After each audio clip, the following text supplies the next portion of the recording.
السلام علیکم ورحمۃ اللہ وبرکاتہ۔ میرے عزیزو، آج کل ایک بہت بڑی پریشانی ہے کہ اولاد والدین کی بات نہیں مانتی، نافرمانی کرتی ہے۔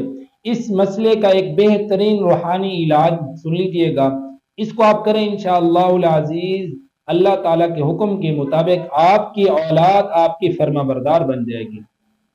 عشاء کی نماز کے بعد اولاد کا نام لے کر 100 مرتبہ آپ نے یہ دعا پڑھنی ہے۔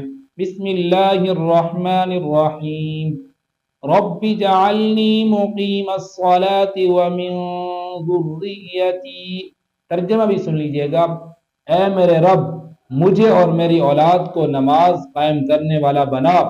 اس کے بعد 7 مرتبہ آپ نے درود شریف پڑھ کر اولاد پر دم کرنا ہے۔ اگر اولاد پاس نہ ہو تو اولاد کا تصور کر کے آپ دم کریں، یہ عمل پابندی سے کریں تو انشاءاللہ اولاد کے دل میں نرمی آئے گی اور وہ نافرمانی چھوڑ کر فرما بردار بن جائے گی۔ جزاکم اللہ خیرہ۔ وعلیکم السلام ورحمۃ اللہ وبرکاتہ۔